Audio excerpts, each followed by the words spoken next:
Hello everyone, आज हमने आपके लिए बंगाली वेज पुलाव यानी Bengali vegetable fried rice recipe यानी veg fried rice recipe share करूंगी और वो भी बहुत ही आसानी से। तो वेजिटेबल फ्राइड राइस यानी वेज पुलाव रेसिपी आपके साथ शेयर करने से पहले एक छोटी सी रिक्वेस्ट है, अगर मेरी रेसिपी आपको पूरी वीडियो देखने के बाद पसंद आएगा तो प्लीज़ मेरे चैनल को सब्सक्राइब कीजिए और वीडियो पे एक लाइक कर दीजिए ताकि अगले दिन पर भी नया नया रेसिपी आपके साथ शेयर करने से पहले हमने मोटिवेटेड हो पाऊँगी। तो देख लीजिए, इस पुलाव रेसिपी यानी फ्राइड राइस रेसिपी के लिए कुछ सब्ज़ी वगैरह को काट रही हूँ और हमने इस जगह पे बीन्स लिया है, उसके साथ साथ गाजर है 3 और 100 ग्राम की करीब बीन्स है और एक बड़े साइज़ की कैप्सिकम भी है। सब कुछ को हमने लंबा लंबा करके कट रही हूँ। आप चाहे तो इस पुलाव रेसिपी के लिए आपकी पसंदीदा शेप पे सब्ज़ी को काट सकते हैं। तो इस तरीका में काटने में रेसिपी देखने में और खाने में बहुत ही अच्छी लगती है। तो देख लीजिए, एक एक करके सिर्फ सब्ज़ी को काट लेने के बाद हमने इसमें और एक चीज़ भी इस्तेमाल करूँगी, वो क्या है आपको दिखाऊँगी।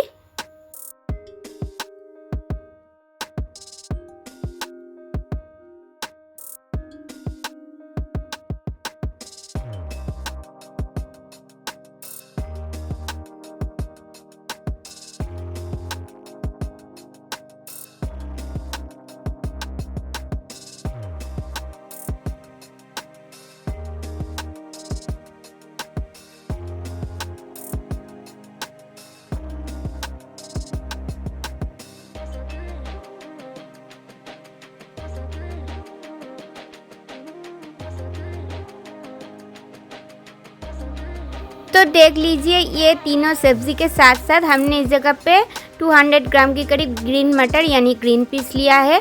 अब हमने देख लीजिए गैस ओवन पर आई हूँ, गैस ओवन को ऑन करके कढ़ाई को चढ़ाएंगे और इसमें हमने अब ज़रूरती अनुसार पानी इस्तेमाल कर रही हूँ। तो देख लीजिए, हमने इस जगह पे तो तीनों यानी चारों सब्ज़ी इस्तेमाल कर रही हो। आप चाहे तो red bell pepper, yellow bell pepper भी ये फ्राइड राइस यानी पुलाव रेसिपी पे इस्तेमाल कर सकते हैं। हमने इस जगह पे तकरीबन 2 लीटर की करीब पानी इस्तेमाल किया है और पानी पे हमने राइस को अच्छी तरह से खिले खिले बनकर पकाने के लिए 2 to 3 टेबलस्पून की करीब ऑयल इस्तेमाल किया है, वाइट ऑयल यानी राइस ब्रान ऑयल। और 600 ग्राम के करीब लॉन्ग ग्रेन बासमती राइस को हमने अच्छी तरह से धो करके रखा था, उसको इस्तेमाल किया है। राइस को हमने 90% तक पका लिया है और इसको हमने अब चेक कर रही हूँ। राइस 90% तक अच्छी तरह से पक चुकी है। अब हमने एक स्ट्रेनर लेकर इसको एक एक करके छान लेंगे और इसको एक एक करके छान लेने के बाद हमने इसको एक थाली के ऊपर डाल भी देंगे और पके हुए राइस को एक एक करके डाल देने के बाद पुलाव रेसिपी यानी फ्राइड राइस रेसिपी को रेडी करने के लिए ज़्यादा तक टाइम की ज़रूरत ही नहीं लगेगी। तो देख लीजिए, हमने एक एक करके सब राइस को थाली के ऊपर डाल भी दिया है। अब हमने देख लीजिए गैस ओवन को फिर भी ऑन कर रही हूँ और गैस ओवन को ऑन करके एक कढ़ाई को चढ़ाएंगे और सब्ज़ी अगर तो पहले से कट करके रखा था, इसीलिए उसको फ्राई करने के बाद ज़्यादा तक टाइम की ज़रूरत ही नहीं पड़ेगी। और पुलाव रेसिपी को हमने वाइट ऑयल यानी राइस ब्रान ऑयल पे कर रही हूँ। आप चाहे तो मस्टर्ड ऑयल के बिना और कोई भी कुकिंग ऑयल के साथ रेसिपी को कर सकते हैं, यानी आप चाहे तो पूरी तरह घी के साथ भी ये रेसिपी को कर सकते हैं। हमने ऑयल और घी को मिला के रेसिपी को कर रही हूँ। तो देख लीजिए, हमने इस जगह पे तकरीबन 50 to 60 ml के करीब ऑयल डाला है। ऑयल को थोड़ा सा ज़्यादा करके इस्तेमाल करना होगा। और इस जगह पे हमने 2 to 3 टेबलस्पून की करीब घी इस्तेमाल किया है।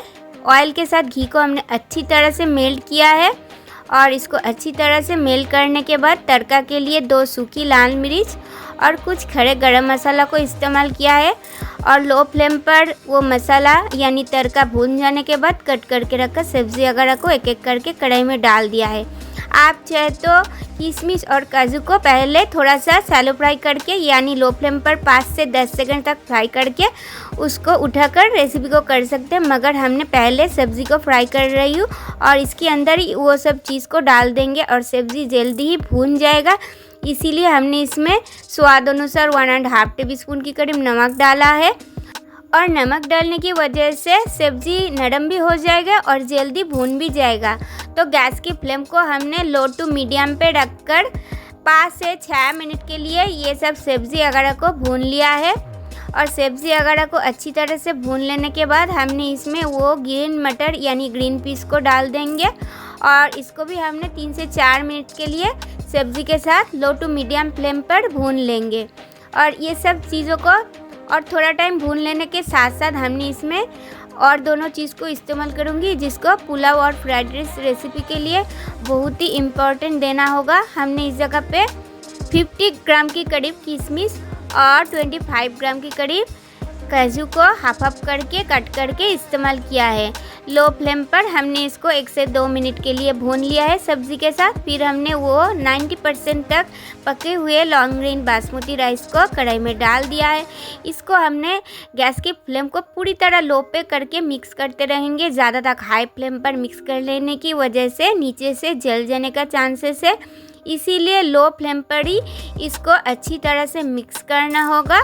तो देख लीजिए हमने अच्छी तरह से मिक्स कर लेने के साथ साथ हमने इसमें स्वाद अनुसार चीनी इस्तेमाल कर रही हूँ। हमने इस जगह पे बड़े चम्मच की 4 टेबलस्पून की करीब चीनी इस्तेमाल किया है। चीनी आपके अकॉर्डिंग आप कम यानी ज़्यादा कर सकते हैं। तो देख लीजिए हमने लो फ्लेम पर चीनी को अच्छी तरह से राइस के साथ मिक्स कर रही हूँ और इसको कुछ टाइम अच्छी तरह से मिक्स कर लेने के साथ साथ और कुछ चीज़ बाकी रह गई है उसको भी एक एक करके ऐड कर देंगे। तो देख लीजिए हमने इसमें और क्या क्या ऐड कर रही हूँ। हमने इस जगह पे 1 टेबलस्पून की करीब काली मिर्च के पाउडर इस्तेमाल किया है। 1 टेबलस्पून भर के गरम मसाला पाउडर इस्तेमाल किया है। ये दोनों चीज़ों को पहले हमने लो फ्लेम पर कुछ टाइम मिक्स कर लेंगे। फिर हमने इसमें 2 से 3 टेबलस्पून की करीब घी इस्तेमाल करूँगी और घी देने के साथ साथ बंगाली स्टाइल पे वेज पुलाव यानी वेज फ्राइड राइस रेसिपी पूरी तरह रेडी हो जाएगा। तो इस प्रोसेस पे बंगाली वेज पुलाव रेसिपी को ट्राई करके देख लीजिए। चिकन हो मटन हो यानी पनीर के साथ भी ट्राई करके देख सकते हैं। तो आज की पुलाव रेसिपी आपको कैसी लगा प्लीज़ कमेंट करके बताइए। और आज की वीडियो हमने यहाँ पे एंड कर रही हूँ। नेक्स्ट डे पे कोई नया रेसिपी लेकर आपके साथ फिर मिलूँगी। तब तक के लिए बाय बाय, टेक केयर।